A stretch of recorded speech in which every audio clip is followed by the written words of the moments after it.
I just want to continue now where I left off on those videos on economic flows. And one thing we should know is that there's a concept called stagnation of energy. The basic idea is that if we keep energy moving, if there's a flow, then we won't have any difficulties too much. But there needs to be a constant flow of these activities. Then what are these activities? These are the 48 elements of the body activity, which is related to the surface of the earth, the 4 divisions in the surface of the earth, multiplied by 12. Then from there is the division of activity, which is the meridian system of the body, and how those are interrelated through the practice of medicine, which is a 12-fold or 13-fold, as you take them together as a bundle, those meridians. And then there is the practice of the 5 sciences of knowledge and intuition, which is like a CK design, concept and knowledge space. And then how those relate to each other.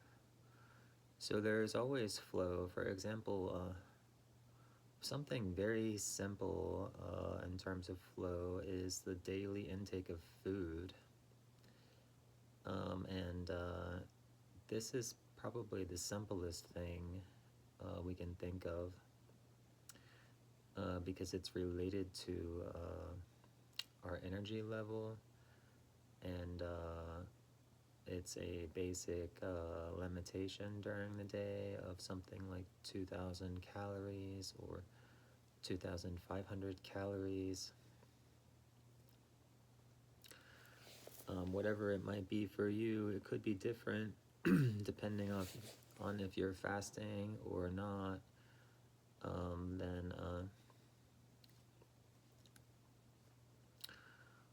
Then that's related to how we're spending our time during our day.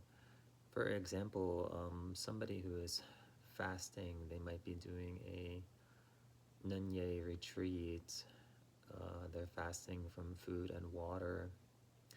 Then that entire period of time will be fasting, and it will also be, all of it will be dedicated to practices of the Nunye retreat. But if it's something else, like Kriya Yoga that involves activity, then it'll involve a different amount of food and water, related to how much activity is there. So that's the energetic level. And the energetic level is basically how we're spending our time during the day. Something very energy intensive could be like high level workouts, muscle building workouts. Then people would actually take in more carbs for this, in order to accommodate for that workout, according to certain kinds of wellness training. You can see that. And then it is also a good idea to take in more protein as well. So there's a nutritional component there to how to what we're doing during our different periods of time during the day. And then there's also a learning or education, knowledge, and concept component, uh, which is related to our knowledge and our conceptual space. And so we should try to balance that actually. Many times we shouldn't actually go too far into our knowledge space because there can be too much utility in that. If we are getting into the knowledge space, then it might be a good idea to incorporate more time into doing workouts, and then you have to increase your energy intake. But that's not always the best thing. Basically, a lot of our knowledge, or pretty much all of our knowledge, is coming from a conceptual space that is over time. When you stay in a conceptual space, there will be a certain kind of knowledge that will just come from that spontaneously. This is basically called the ripening of concepts. And we should allow concepts to ripen through at the appropriate time. And if we get too far into an analytical mode, this can this can involve certain levels of difficulty. And what I mean by difficulty is that it would involve like some level of specialization of knowledge. Because what's happening in analysis is that one concept or a group of concepts are branching into many different areas, and then what happens in that process is that there needs to be more of a mode of accomplishment, which means things are taking place in a time-like fashion. And when that happens, it's more of an evolutionary mode of development. It requires a background of conceptual space, and that conceptual space will give an element of permanence or kind of a permaculture to this evolutionary mode. And so really it's a kind of way of nourishing everything else. And so it's really critical that we understand this balance between the arts and the STEM activities, and that we really should focus more on the arts in terms of the pace of life, because we have to slow things down in order for things to happen spontaneously and to speed up and to go at the right pace. We have to be aware of what's appropriate at the right time to have this kind of cognitive flexibility. And this is part of a moderating our life appropriately according to our modesty, because the modesty principle is really what knows how to keep everything balanced in our life, and we should focus on that all the time, especially if we're in a path of work, or what you might call Kriya Tantras. So again, it's basically about flow, and you'll be able to notice these flows during the day according to our what we take in as food and drink, and what we take in as oxygen through the breath. Sometimes the level of breathing will be fast, and sometimes it will slow down If we're in a hibernation state, we don't have to take any nutrients or foods. Our body is like a sleep state, but something deeper. Um, that's like a fasting state. And so these are related to the meridians. Um, and so we're aware of that energetic component over time. And then how does that energetic component relating to the material, the products of the earth, the vital earth system, is that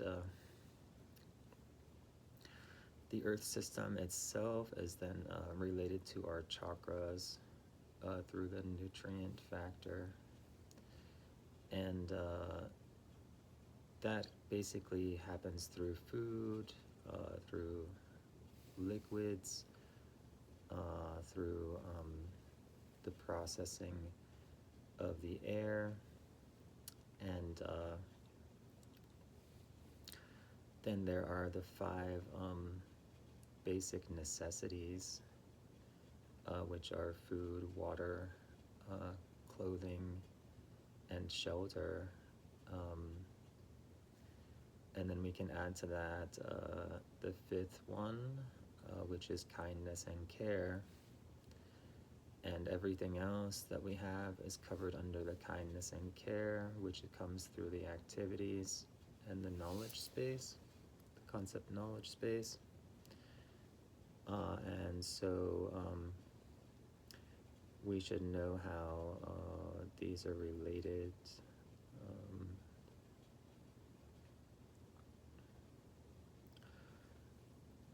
We can think about this, the vital earth system, in terms of the 4 nutriments, which are an intentionality, a consciousness, essential impressions, and food. So our intentionality is really related to this element of kindness and care, and our impressions are related to this kind of sensual way of being. And you can think of those impressions as surfaces. So really this is like an extension of the idea of clothing and shelter. So those 2 things of clothing and shelter are an extension of the sensory impressions, which are like surfaces of contact between the 6 senses and the outer sensory objects. And so it's always the case that in terms of sensory impressions, we need this boundary principle. And so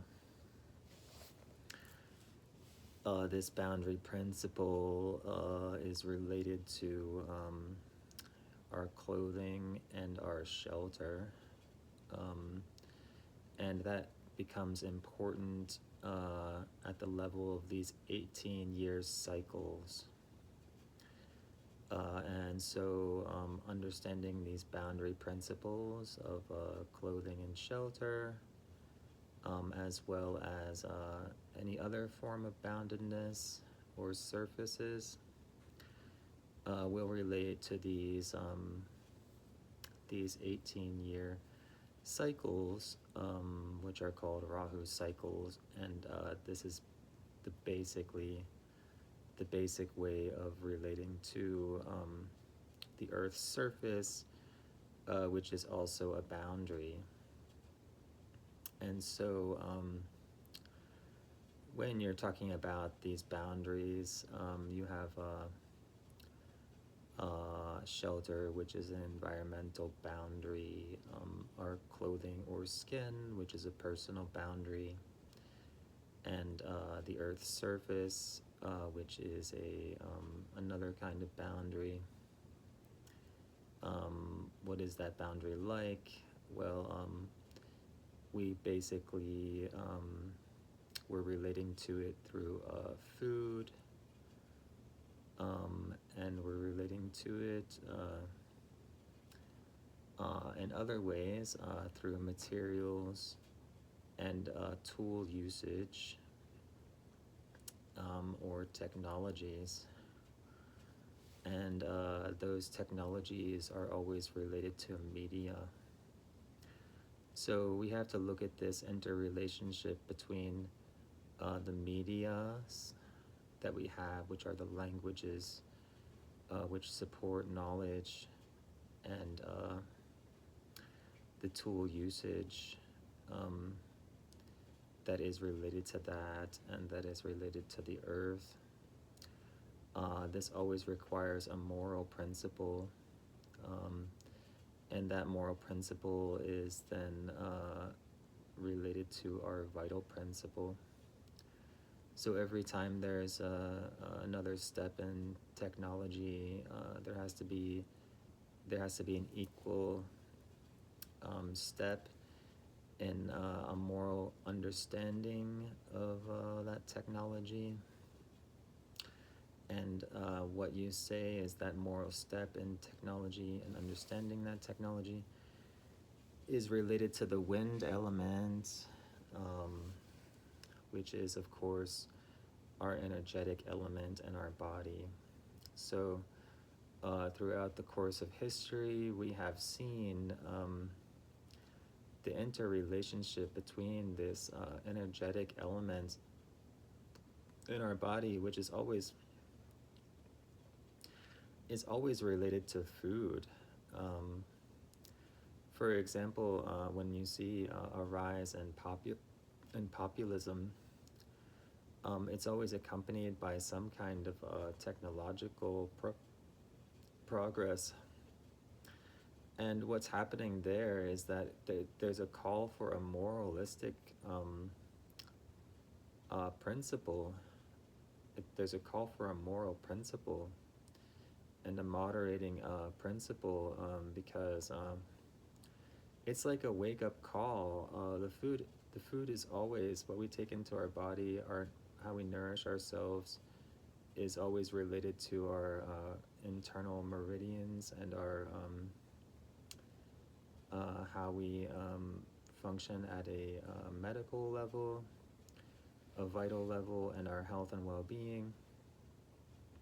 So it really is a wake-up call for morality. And if we're aware of all of these things that are interrelated, and the interplay of these forces, then we'll be able to navigate changing times and changing conditions in an appropriate way, so that we can preserve vitality